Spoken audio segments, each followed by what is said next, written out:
e senhores deputados, senhores membros do Governo, senhor Primeiro-Ministro. Quantas vezes ouvimos falar no último mês das alterações climáticas? Quantas vezes ouvimos falar no último ano? Do perigo que representam e da necessidade de encontrar estratégias para as mitigar. Das chuvas diluviais, dos incêndios florestais, da dimensão brutal, dos fenómenos extremos que têm sido cada vez menos esporádicos e raros.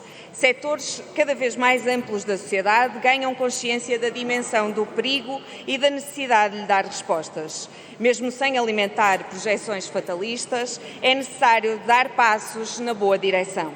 Alguns dos que referem 1000 vezes que é preciso ouvir os cientistas fazem ouvidos moucos aos alertas do painel de cientistas da ONU que nos apontam a necessidade de tomar medidas. Quantos mais estudos e projeções serão necessários para abrirmos os olhos?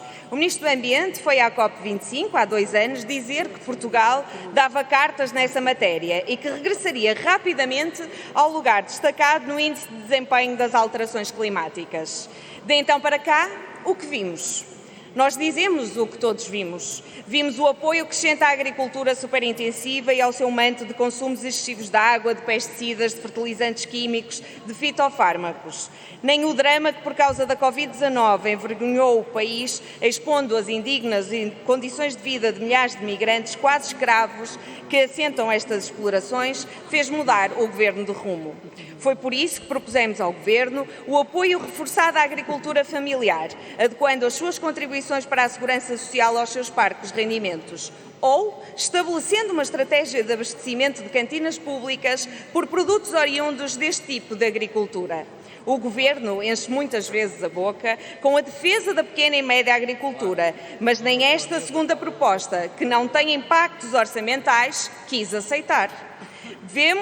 Todos vemos a obsessão com a exploração garimpeira de lítio, anunciando desventrar de zonas das mais equilibradas e com importante biodiversidade do nosso país e fazendo ouvidos moucos à voz e à vontade das populações, como ainda este fim de semana ouvimos em Viana do Castelo, numa grande manifestação que daqui saudamos. Fazendo ouvidos moucos mesmo aos seus próprios autarcas, que se têm manifestado contra tais opções, não sendo capaz de assumir aqui o compromisso de respeitar as vontades das populações, como os verdes desafiaram o Governo a fazer. E quanto ao transporte público, depois de um avanço muito positivo a que o Governo do PS foi obrigado no Orçamento de 2019, com a redução do preço do passe social intermodal e com o alargamento do seu âmbito, que retirou quase de imediato milhares de carros das grandes cidades, após a dificuldade que enfrentamos com a epidemia, que levou muita gente a deixar de usar o transporte público por causa do medo que foi promovido, hoje, era o tempo de dar um sinal. Desde logo, assegurando a oferta de qualidade de transportes públicos em todo o país, a começar pelas muitas localidades onde ele ainda hoje não chega. E isso não está garantido nesta proposta de Orçamento de Estado para 2022. Mas também fazendo o caminho da gratuitidade dos transportes públicos, porque não se defende o ambiente trocando viaturas individuais movidas a combustíveis fósseis por igual número de viaturas individuais movidas a eletricidade ou outro. A resposta é a massificação do transporte público e isso exige medidas de grande envergadura.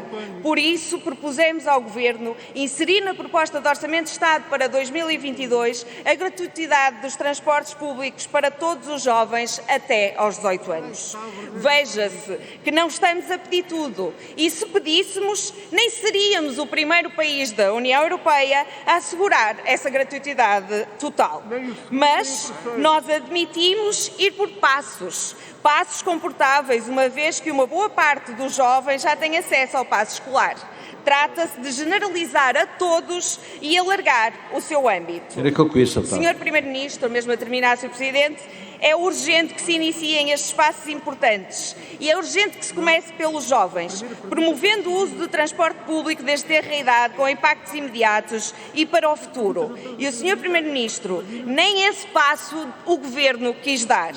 Qual é então a estratégia, Sr. Primeiro-Ministro? Porque o Orçamento de Estado é um exercício de fazer opções. As opções que o Governo insiste em fazer e, sobretudo, as que insiste em não fazer, dão bem conta das suas prioridades. Disse.